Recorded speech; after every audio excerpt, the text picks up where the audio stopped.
Thank you, Mr. Speaker. It's always an honor to be able to rise on behalf of the residents of Fort McMurray Cold Lake and raise their voice here in this chamber. In the last number of months, I have had many people reach out, sharing their concerns regarding the cost of living, sharing that they are in crisis or they are nearly in crisis as they see an ever-rising cost of gas, groceries, home heating, and everything. We see so many that are struggling, and all they see is their costs going up under the punishing carbon tax regime and the tax and spend from this NDP Liberal government. What they also have come to really clearly understand is that this is a tax plan that's been sold to Canadians as an environmental plan. However, Canadians can now see it for what it truly is, and they have come to understand that it means that they pay more, but there is no environmental gain. After 9 years, this Liberal NDP coalition is simply not worth the cost. A few weeks ago, I had a group of bright young students come for a visit from Ardmore School. Mr. Speaker, you might not know where Ardmore is.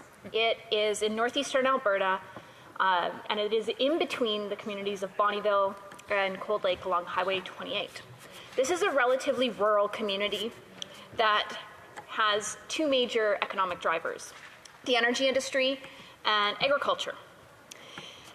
At this school, the students saw the wonder of Parliament Hill, and it was so inspiring to me, and it reminded me of how lucky we are, each and every one of us, to be able to sit here and work hard for the constituents in our riding. One boy, he shared that this whole experience of coming to Parliament Hill was the highlight of his life. These students were able to see the inner workings of Ottawa when they came here. They got to watch question period from up in the gallery, had wave to them from the Leader of the Official Opposition, and they got to meet many members of Parliament in the hallways of this magnificent building, and got to watch the debate on C-50, the unjust transition. A bill that is, simply put, an attack on Canada's energy sector. And these students questioned very succinctly why so many politicians in this chamber constantly attack the energy industry. These students see firsthand, day in, day out, the positive impacts the energy industry makes in their community. They understand how hardworking these people are and how the members of the energy industry are there when it is minus 50 so that we can stay in our homes and stay warm. One student shared her concerns regarding the increasing cost of living and what this would mean for her future, and specifically what this would mean for her ability to take post-secondary education. And I think this is really important to highlight. These were students in junior high, and they could see very clearly that the cost of living that has been made absolutely a crisis under this NDP Liberal government is having real impacts on someone that hasn't even got to high school yet. Then a couple weeks ago, I had the opportunity to visit with a group of grades 7, 8, and 9 students from Frank Spraggins High School in Fort McMurray, along with their principal, a friend of mine, Dan Tulk. They shared their thoughts and fears about what the cost of living crisis would mean for their future. Again, they highlighted their concerns with the cost of groceries, the cost of gas, and what this would mean for their ability to attend post-secondary high school, what this would mean for their ability to buy a house, what this would mean for their ability to have a family. One particular student shared very succinctly in very unparliamentary terms his thoughts about the leadership of our Prime Minister. And when we started to tease through the fact that name-calling was not okay, he very succinctly said, but frankly, people can't afford to live right now. And this student, Ryder, had so many really intelligent comments as to what he saw. He was a very succinct student, and it was really frustrating to me when he said, but I don't understand why so many politicians hate the oil sands. I don't understand why so many politicians hate the energy industry. And you know what, Mr. Speaker? It was a tough question for me because I too struggle with this question. I am proud of the work done by our hardworking oil and gas. And like him, I don't understand why politicians in this chamber fail to understand the opportunity that exists in Canada's world-class energy sector. We constantly see attacks of our energy sector at every possible opportunity. There are eco-radical politicians that do this at the direct cost of our hardworking energy workers, at a direct cost to the future of communities right across Fort McMurray-Cold Lake in Canada, and at a direct cost to Canada's economy.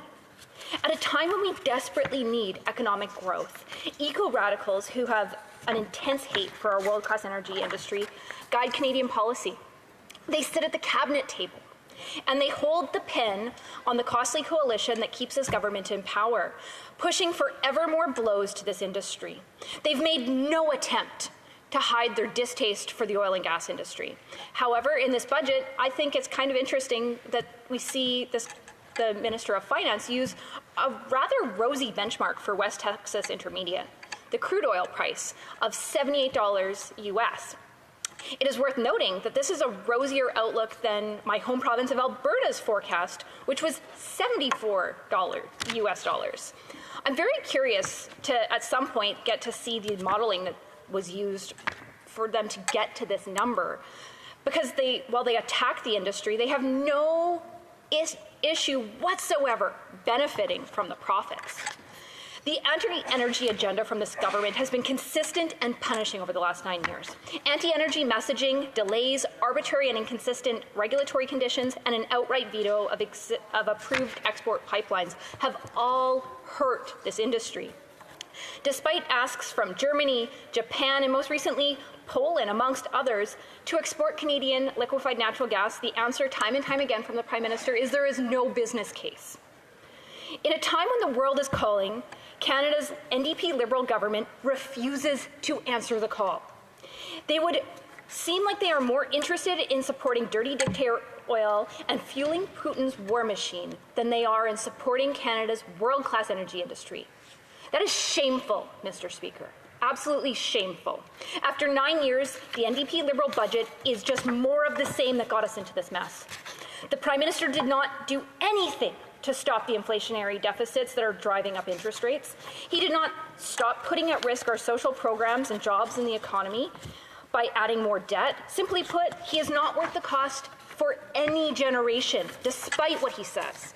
He's responsible for record deficits, which are driving up record inflation rates, and both have very real impacts on the budgets of hardworking Canadians. We see story after story about record-breaking visits to food banks right across this country, and last year, food banks received a record 2 million visits in a single month, and they're anticipating that an additional 1 million people will visit food banks this year. An extra 1 million people having to access food banks. While life has gotten worse for Canadians, the Prime Minister is spending more than ever before. This year's budget will include over $61 billion in new inflationary spending, costing the average Canadian family an extra $3,687. Most families don't have that lying around. Students from communities right across my riding see the insanity. They understand that when governments spend more of their money, costs go up. The hardworking energy workers who see the industry they work in under constant attack understand the hypocrisy. And world leaders who are looking for energy solutions understand the potential in Canada's world-class energy industry. Can you imagine a world where our Prime Minister believed in our economy as much as these world leaders did? But sadly, what else can we expect from our Prime Minister who would rather wedge, divide, and stigmatize Canadians? But, Mr. Speaker, hope is on the horizon. It's not all doom and gloom. Canada's common sense Conservatives will support Canada's world-class energy industry. We are ready to stand up and govern. And as has been shared by so many of my colleagues, it is time that we get Canada back on track, Mr. Speaker. We will axe the carbon tax, reducing the cost for Canadians from coast to coast to coast. We will invest in technology, not taxes, to deliver environmental gains. This, Mr. Speaker, is common sense. I would invite all members of this House of voting in non-confidence in this Prime Minister, who after 9 years is simply not worth the cost. Vote against this budget and deliver common sense for the common people. Thank you, Mr. Speaker. Questions and comments? Question commentaire, the Honourable Parliamentary Secretary to the Government House Leader. Yes, thank you, Mr. Speaker. And on the theme of misinformation, think about this. The Conservative Prime Minister in 10 years did not build 1 inch of pipeline to coast waters. Not 1 inch. Now, we have TMX in which Daniel Smith, Rachel Notley, both New Democrats and Progressive Conservatives that have supported the Government of Canada's approach in TMX, and that is bringing resource to Tidewaters. My question to the member is, on what grounds does she believe that Stephen Harper in any way did anything to support the resources going from her home province to Tidewaters into BC? The Honourable Member for Fort McMurray, Cold Lake. Thank you, Mr. Speaker. What we get is what we often get from that member. Disinformation, blaming Stephen Harper for all the answers. But you know what? Stephen Harper was a proud supporter of Canada's world-class energy industry.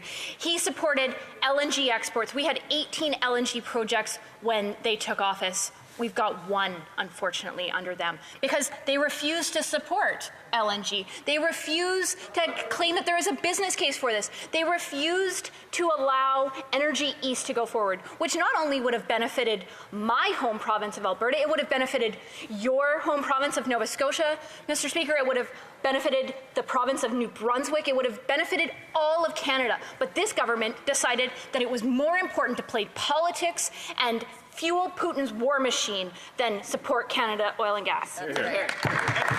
Commentaire, questions and comments. The Honourable Member Courtney Alberni. I got a message from Jessa. She cites that Pharmacare deductibles prevent actual coverage for, she says, my 9-year-old type 1 daughter for most years. If we're lucky, we'll hit our deductible by November.